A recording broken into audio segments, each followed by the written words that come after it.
ہمارے پاس یہ جو ایک خبر ہے، جہانگیر ترین نے نئی پارٹی کے نام کے لیے ایک کمیٹی بنا دی ہے۔ گروپ کا انصاف پارٹی، عوام دوست پارٹی سمیت متعدد ناموں پر غور ہے۔ ساتھیوں سے مزید جو ہے ناموں پر تجاویز مانگ لی ہیں اور آئندہ ہفتے اس کا اعلان متوقع ہے۔ یہ خبریں چل رہی ہیں جہانگیر ترین ٹو اناؤنس نیو پارٹی۔ اسی طرح ساتھ میں ہم جو ہاشم ڈوگر صاحب ہیں، آپ کو پتا ہے سابقہ وزیر داخلہ پنجاب کے، تحریک انصاف سے وہ علیحدہ ہو گئے ہیں، وہ بھی کچھ اپنا پلان کر رہے ہیں۔ وہ کیا کہہ رہے ہیں کہ ہمارا جو سیاسی مستقبل ہے 2023 کے انتخابات میں وہ کیا ہوگا، کیا لائے عمل ہے، سنیں۔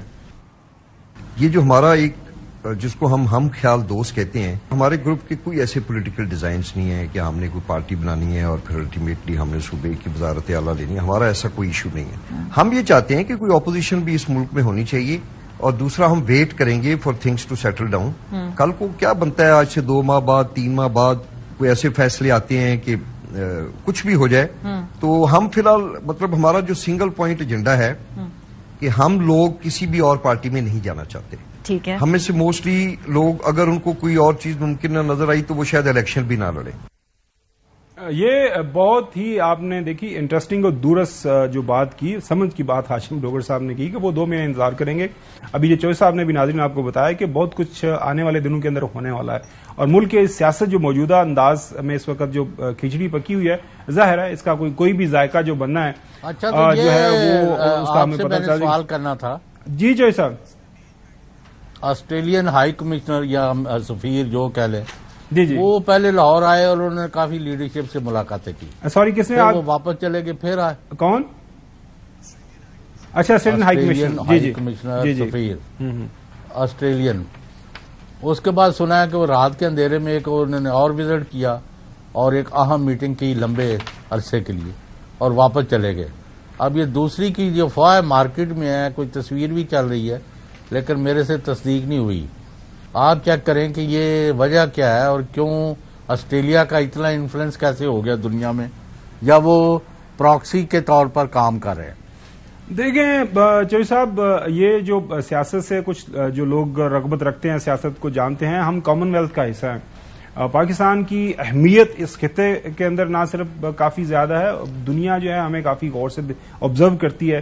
ایسا نہیں ہو سکتا کہ پاکستان کے اندر جو حالات و واقعات ہیں وہ اسی طرح آگے بڑھیں۔ آپ کو پتا ہے کہ IMF سے لے کے ورلڈ بینک سے لے کے سعودی عربیہ سے لے کے چائنا سے لے کے جو جہاں جہاں پہ لوگ پاکستان کے اوپر نظر رکھے ہوئے ہیں، بائی لیٹرل ملٹی لیٹرل جو بھی ادارے ہیں، وہ یہی کہہ رہے ہیں کہ پاکستان کے اندر جو اگر معاشی استحکام پیدا کرنا ہے تو اس کے لیے سیاسی استحکام کی بڑی اشد ضرورت ہے۔ اس دن آسٹریلین ہائی کمیشن کی تمام اطراف میں ملاقات ہوئی، اور ان تمام ملاقات کو اگر ہم ملاقاتوں کو سامنے رکھیں تو آج ایک سپریم کورٹ کا جو 5 مئی کو ایک بحث ہوئی تھی، اس کا فیصلہ بھی آ گیا۔ اس کے اندر بھی یہی بات بتائی جا رہی ہے، جو آرڈر آیا ہے کہ جناب اعلیٰ ہمیں یہی بتایا گیا ہے کہ جو ہے سعد رفیق نے بھی کہا ہے کہ جی بات آگے بڑھ رہی ہے، شام قریشی نے کہا کہ جی اس انداز سے نہیں بڑھی جس انداز سے بڑھنی چاہیے، لیکن سپریم کورٹ کا ابھی بھی یہ کہنا ہے کہ بات چیت کے ذریعے ہی آپ نے جو ہے ملکی معاملات کو آگے بڑھانا ہے۔ لیکن چوہے صاحب، میں تھوڑا سا واپس اپنی اسٹوری کی طرف آتا ہوں، کیونکہ اس وقت پنجاب جو ہے وہ دنگل جو ہے وہ پاکستانی سیاست کا جو ایک دنگل ہے، وہیں پہ سارے کا سارا لگا ہوا ہے۔ آج اسد عمر صاحب جو کہ پارٹی کی پوزیشن چھوڑ چکے ہوئے ہیں لیکن بنیادی ممبرشپ تو ابھی ان کے پاس ہے، ان سے بھی ایک سوال ہوا کہ جناب اعلیٰ آپ کے کیا سیاسی عزائم ہیں، تو انہوں نے کیا جواب دیا، سنیں۔ جہانگیر ترین کے ساتھ آپ شامل ہوں گے پارٹی میں؟ جہانگیر ترین صاحب سے میرا کیا تعلق؟ کوئی رابطہ کیا انہوں نے آپ سے ابھی تک؟ خوش بھی فواد چودھری صاحب نے رابطہ کیا آپ سے؟ فواد چودھری صاحب وقتاً فوقتاً رابطے میں رہتے۔ اسی طرح چوہے صاحب، جو آپ نے کہا نا کہ جہانگیر خان ترین گروپ کے بعد جو اگلا جو نیکسٹ جو گروپ ہے جس کو فائدہ پہنچ رہا ہے، یا پولیٹیکل پارٹی جو موجودہ حالات سے فائدہ اٹھا رہی ہے، پاکستان پیپلز پارٹی، اس کے اوپر رانا ثناء اللہ صاحب نے کچھ کامنٹ کیا ہے، یہ بھی ناظرین کو سنواتے ہیں۔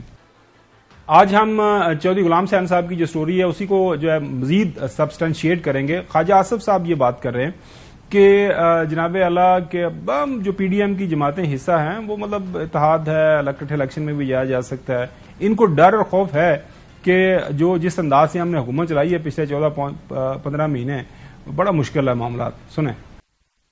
اسی طرح جو سابق گورنر ہیں پاکستان پیپلز پارٹی کے آج کل جو ہے وہ مظفر گڑھ والی سائڈ سے وہ مخدوم علی مختوم صاحب وہ بھی کافی ایکٹیو ہوئے ہیں. ان کا بھی یہ خیال ہے اور انہوں نے تو خبر بھی دی اوور دا ویکینڈ کے نون لیگ اور پیپلز پارٹی آپس میں سیٹ ایڈجسٹمنٹ کے لیے کچھ کمیٹی لیول کے اوپر بات بھی کرنا شروع ہو گئی ہے. ایک کمیٹی بنی ہے پیپلز پارٹی کی طرف سے یوسف رضا گیلانی صاحب اور میرا نام ہے. نون کی طرف سے ایک شیخ فیاض ایم این اے ہیں خانپور سے, وہ اور رانا ثناء اللہ کا نام ہے. ابھی تک ہماری آپس میں میٹنگ ہوئی نہیں, لیکن اگر الیکشن کا ڈھول بجا اور ہم لوگ کٹھے بیٹھے تو اس کا امکان ہے کہ ہم سیٹ ٹو سیٹ دیکھ لیں اور اپنی اپنی پوزیشن کو اسیس کر لیں. شاہد حقان عباسی بڑی گہری نظر رکھتے ہیں, وہ اپنی پارٹی کی پالیٹکس کے اوپر بھی اوور آل بھی. نہیں, اس کے پہلے میں آپ سے ذرا ایک بات شیئر کرنا بھول گیا. جی پلیز کہ میاں نواز شریف جو لندن سے پر تول رہے ہیں پاکستان آنے کے لیے, یا ہمیں نظر آتا ہے آنا ہے انہوں نے کہ نہیں ان کی مرضی, اور مریم نواز جو آج وہاں اے جے کے میں پھر رہی ہیں, وہ دونوں رو پیٹ رہے ہیں کہ ہمارے ساتھ ہاتھ ہو گیا ہے کہ جو مال غنیمت ہے اس میں سے ہمیں تو کوئی حصہ نہیں دیا جا رہا, اور نہ ہمارے کوئی کینڈیڈیٹ جو ہے جیتتے نظر آ رہے ہیں ان کے سرویز میں, تو ہم تو آؤٹ ہو گئے ہیں. تو ہم نے کس خوشی میں یہ سارا 10 مئی کی پیار وچوں کھٹیا. سر جی, ایک تو یہ ہے کہ آپ کا یہ سوال ہے, ایک تو آلریڈی انہوں نے اپنے اس پیار میں سے کافی کچھ کھٹ لیا ہے. مطلب 13-14 مہینوں کے دوران جس انداز سے انہوں نے اپنے جو گھر کو جو سجایا ہے, جس انداز سے وہ ٹریول کر رہے ہیں, جس انداز سے کیسز اپنے حوالے سے وہ آپ نے دیکھا نتائج ان کو ملے ہیں, میرے خیال میں تو ضرورت سے زیادہ ان کو وہ مل چکا ہوا ہے. اب یہ ہے کہ اگلا یہ آپ کا ویو ہے نا. نہیں, وہ جو ظاہر چوہی صاحب ساری چیزیں آن دا ریکارڈ ہے نا. اور اب یہ ہے کہ اگلا جو انتخابی مارکا ہوگا اس میں نون لیگ کہاں پہ کھڑی ہوگی.